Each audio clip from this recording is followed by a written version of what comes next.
வயநாடு நிலச்சரிவு நாடு முழுவதும் பரபரப்பை ஏற்படுத்தியிருக்கும் நிலையில் மீட்பு பணிகள் தொடர்பாக கேரள முதலமைச்சர் பினராயி விஜயன் விளக்கம் அளித்திருக்கிறார். மீட்பு பணிகள் தொடர்பாக முதலமைச்சர் பினராயி விஜயன் தற்போது விளக்கம் அளித்திருக்கிறார். நிலச்சரிவு ஏற்பட்ட இடத்திற்கு மீட்பு குழுவினர் செல்ல தற்காலிக பாலம் அமைக்கப்பட்டு வருவதாகவும் അട്ടമലൈ സൂരൽമലയിൽ റവന്യൂ തദ്ദേശ ഭരണ വകുപ്പുകൾ ഇവയെല്ലാം സർവസജ്ജമായി തന്നെ ചൂരൽമലയിലുണ്ട്. മുണ്ടക്കൈ ചെറാട്ടുകുന്ന് കോളനിയിൽ 32 പേരിൽ 22 പേരെ കണ്ടെത്തി. ഇതിൽ 24 പേരെ അട്ടമല ക്യാമ്പിലേക്ക് മാറ്റിയിട്ടുണ്ട്.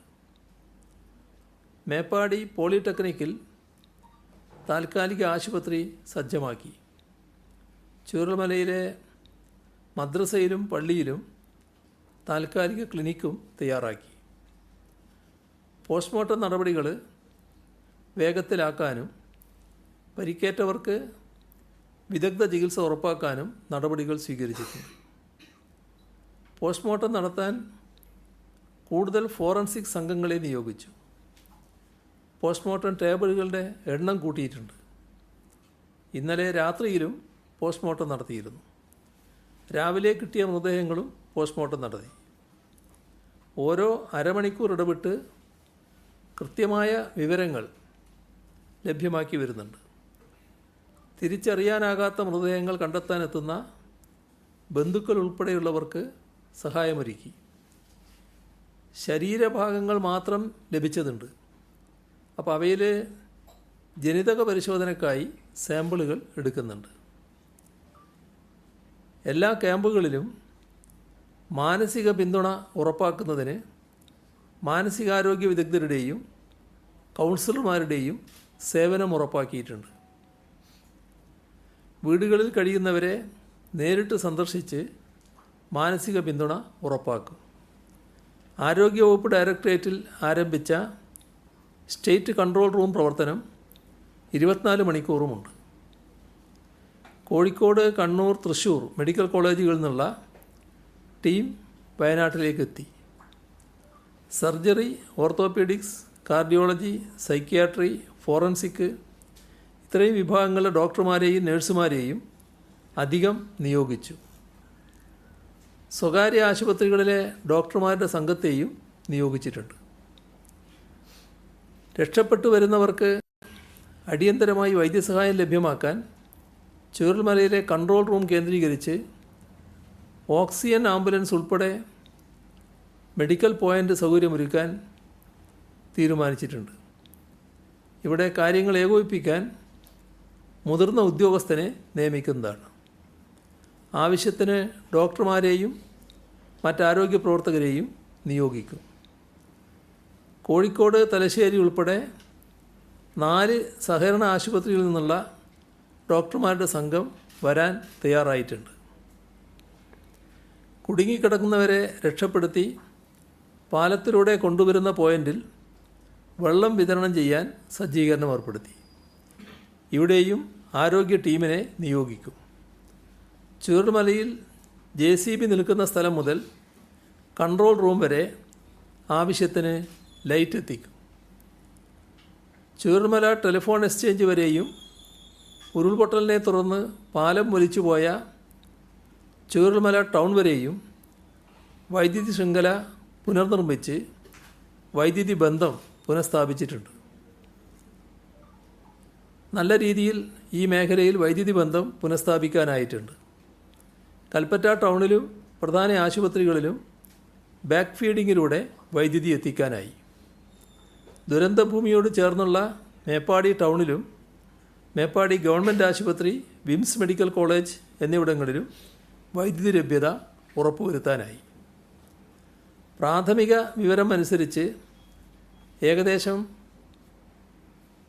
3 കോടി രൂപയുടെ നഷ്ടമാണ് ചൂരൽമല, മുണ്ടക്കൈ പ്രദേശത്ത് മാത്രം KSEBക്ക് മാത്രമായിട്ടുണ്ടായത്. വൈദ്യുതി പുനഃസ്ഥാപനത്തിനാവശ്യമായ ABC കേബിളുകളും ട്രാൻസ്ഫോമറുകളും അനുബന്ധ സാമഗ്രികളും ലഭ്യമാക്കിയിട്ടുണ്ട്.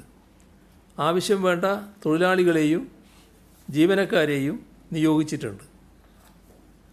ഒറ്റപ്പെട്ടുപോയ മുണ്ടക്കൈയിലേക്ക് ചൂരൽമലയിൽ നിന്നും താൽക്കാലിക പാലം നിർമ്മിക്കുന്നതിനാവശ്യമായ സാധനങ്ങളുമായി വ്യോമസേനയുടെ പ്രത്യേക വിമാനം കണ്ണൂർ അന്താരാഷ്ട്ര വിമാനത്താവളത്തിലെത്തി. വ്യോമസേനയുടെ രണ്ടാമത്തെ വിമാനമാണ് ഇന്നെത്തിയത്.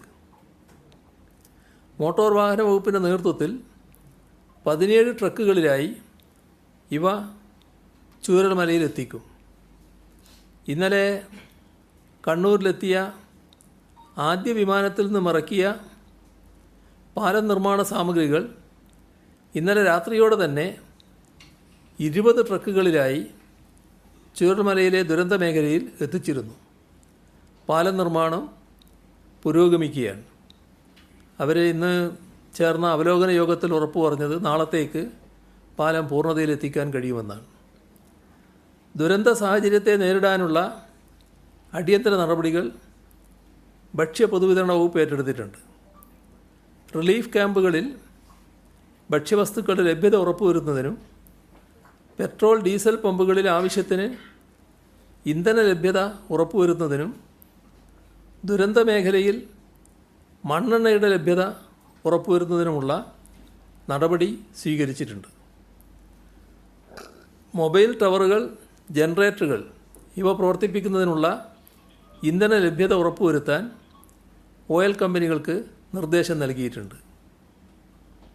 ദുരന്തബാധിത മേഖലയിൽ പ്രവർത്തനയോഗ്യമല്ലാതായ റേഷൻ കടകൾ അടിയന്തരമായി പുനഃസ്ഥാപിക്കും. ദുരന്തപ്രദേശത്ത് പ്രവർത്തിക്കുന്ന മേപ്പാടി, കൽപ്പറ്റ സൂപ്പർ മാർക്കറ്റുകളിലും കൽപ്പറ്റ ഡിപ്പോയുടെ കീഴിലുള്ള 13 ഔട്ട്ലെറ്റുകളിലും അവശ്യ സാധനങ്ങൾ ലഭ്യത ഉറപ്പുവരുത്തുന്നതിന് സപ്ലൈകോവിന് നിർദ്ദേശം നൽകിയിട്ടുണ്ട്.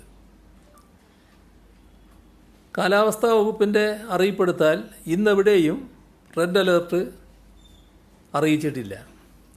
വിവിധ ജില്ലകളിൽ കേന്ദ്ര കാലാവസ്ഥാ വകുപ്പ് ഓറഞ്ച്, മഞ്ഞ അലേർട്ടുകളാണ് പ്രഖ്യാപിച്ചിട്ടുള്ളത്. മലപ്പുറം, കോഴിക്കോട്, വയനാട്, കണ്ണൂർ, കാസർഗോഡ് ഇത്രയും ജില്ലകളിൽ ഇന്ന് കേന്ദ്ര കാലാവസ്ഥാ വകുപ്പ് ഓറഞ്ച് അലേർട്ട് പ്രഖ്യാപിച്ചിരിക്കുന്നു. ഒറ്റപ്പെട്ട ഇടങ്ങളിൽ അതിശക്തമായ മഴയ്ക്കുള്ള സാധ്യതയാണ് പ്രവചിച്ചിരിക്കുന്നത്. 24 മണിക്കൂറിൽ അതിശക്തമായ മഴ ഉണ്ടാകും എന്നാണ് കാലാവസ്ഥാ വകുപ്പ് അറിയിച്ചിരിക്കുന്നത്. പത്തനംതിട്ട, ആലപ്പുഴ, കോട്ടയം, ഇടുക്കി, എറണാകുളം, തൃശ്ശൂർ, പാലക്കാട് ഇത്രയും ജില്ലകളിൽ ഇന്നും, മലപ്പുറം, കോഴിക്കോട്, വയനാട്, കണ്ണൂർ, കാസർഗോഡ് ജില്ലകളിൽ നാളെയും, കോഴിക്കോട്, വയനാട്, കണ്ണൂർ, കാസർഗോഡ് എന്നീ ജില്ലകളിൽ മറ്റന്നാളും കേന്ദ്ര കാലാവസ്ഥാ വകുപ്പ് മഞ്ഞ അലേർട്ട് പ്രഖ്യാപിച്ചിരിക്കുന്നു. ഒറ്റപ്പെട്ട ശക്തമായ മഴയ്ക്കുള്ള സാധ്യതയാണ് പ്രവചിച്ചിരിക്കുന്നത്. അതിതീവ്ര മഴ അപകടങ്ങൾ സൃഷ്ടിക്കും. കുറഞ്ഞ സമയം കൊണ്ട് വലിയ മഴയുണ്ടാകുന്ന രീതിയാണ് പ്രതീക്ഷിക്കുന്നത്. അത് മലവെള്ളപ്പാച്ചിലും മിന്നൽ പ്രളയങ്ങളും സൃഷ്ടിച്ചേക്കാം. നഗരപ്രദേശങ്ങളിലും പൊതുവെ താഴ്ന്ന പ്രദേശങ്ങളിലും വെള്ളക്കെട്ട് രൂപപ്പെടാനും സാധ്യതയുണ്ട്. മഴ തുടരുന്ന സാഹചര്യം മണ്ണിടിച്ചിലും ഉരുൾപൊട്ടലും സൃഷ്ടിച്ചേക്കാം. പൊതുജനങ്ങളും സർക്കാർ സംവിധാനങ്ങളും അതീവ ജാഗ്രത പാലിക്കേണ്ടതുണ്ട്. കഴിഞ്ഞ ദിവസം സൂചിപ്പിച്ചതുപോലെ നാടിനെ പുനർനിർമ്മിക്കേണ്ടത് നമ്മുടെ ഓരോരുത്തരുടെയും ഉത്തരവാദിത്വമാണ്, കടമയാണ്. മക്കളെ നഷ്ടപ്പെട്ട അച്ഛനമ്മമാർ നഷ്ടപ്പെട്ട കുഞ്ഞുങ്ങൾ, അങ്ങനെ ആരോരുമില്ലാതായി ഒരു രാത്രി കൊണ്ട് ഒറ്റപ്പെട്ടു പോയ മനുഷ്യർ ഇനി എങ്ങനെ മുൻപോട്ട് ജീവിതം നയിക്കും എന്ന് ചിന്തിച്ച് വിറങ്ങലിച്ച് നിൽക്കുന്നവരാണ് ഏറെയും. അവരെ ജീവിതത്തിലേക്ക് തിരിച്ചു കൊണ്ടുവരാനും നാടിനെ പുനർനിർമ്മിക്കാനും നാം ഒന്നിച്ച് ഇറങ്ങേണ്ടതുണ്ട്. എല്ലാ തരത്തിലും സർക്കാർ സംവിധാനങ്ങൾ നാടിനൊപ്പമാണ്. എങ്കിലും ഒരായുസ്സിലെ മുഴുവനും നഷ്ടപ്പെട്ടവർക്ക് പുനരധിവാസമടക്കമുള്ള കാര്യങ്ങൾ ചെയ്യേണ്ടതുണ്ട്. ഇതിനോടകം സഹായഹസ്തങ്ങളുമായി എല്ലാ മേഖലയിൽ നിന്നും സുമനസ്സുകൾ മുന്നോട്ട് വന്നിട്ടുണ്ട്. சன் நியூஸ் வாட்ஸ்அப் சேனலை ஃபாலோ செய்யுங்கள். QR கோடை ஸ்கேன் செய்து சன் நியூஸோடு இணைந்திருங்கள்.